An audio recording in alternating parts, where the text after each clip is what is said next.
और कान में इतना सा कह गई कि किसी की गर्मी ज़्यादा दिन तक नहीं रहती, चाहे वो सूरज ही क्यों ना हो।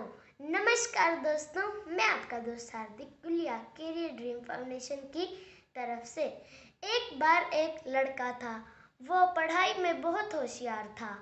वो हमेशा मन लगाकर पढ़ाई किया करता था, पर वो बहुत गरीब परिवार से था।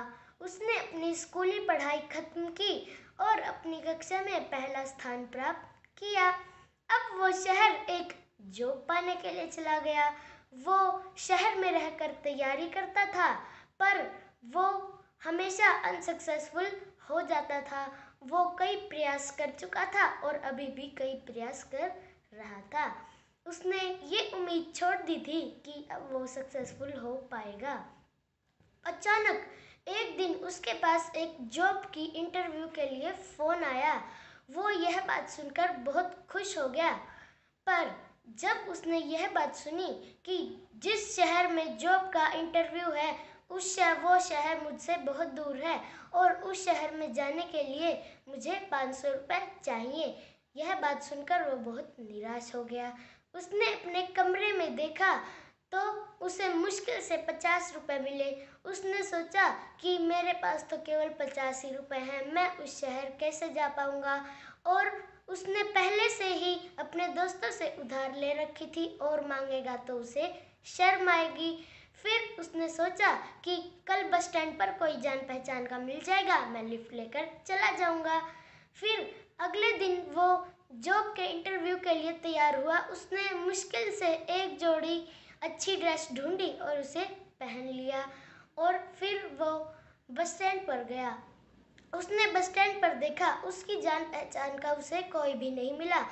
उसने बहुत देर इंतज़ार किया, पर उसे उसकी जान पहचान का कोई भी नहीं मिला। वो फिर से दुखी हो गया। उसने सोचा क्यों ना पास वाले मंदिर में जाया जाए, तो भगवान ही इसका समाधान निकाल सकते हैं। वो मंदिर की ओर चल पड़ा और फिर कुछ ही देर में वो मंदिर पहुंच गया। जब वो मंदिर की सीढ़ियां चढ़ रहा था, उसने एक बाबा को देखा जिनके पास एक कटोरा था और उस कटोरे में बहुत सारे रुपए थे।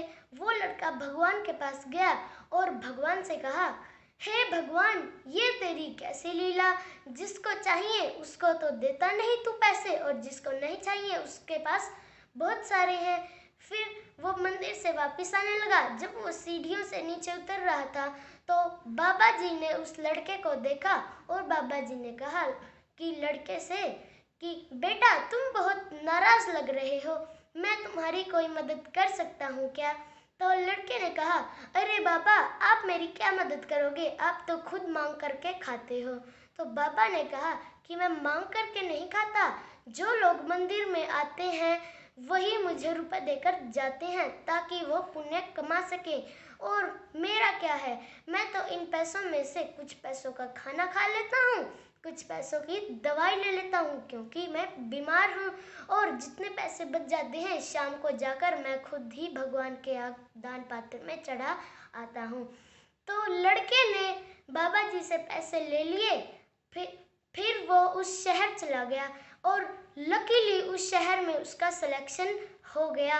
वो फिर वापस अपने शहर आया। उसने सोचा क्यों ना बाबा जी का धन्यवाद किया जाए, आज उनकी वजह से ही मेरी जॉब लग पाई है और मुझे उनके पैसे भी तो वापस लौटाने हैं। वो फिर मंदिर गया। वो कुछ ही देर में मंदिर पहुंच गया। जब वो सीढ़ियां चढ़ रहा था तो वहाँ का सीन बदल चुका था।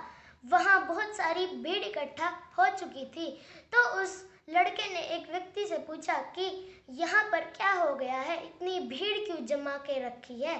तो उस व्यक्ति ने कहा कि यहाँ एक बूढ़े बाबा की मौत हो गई है।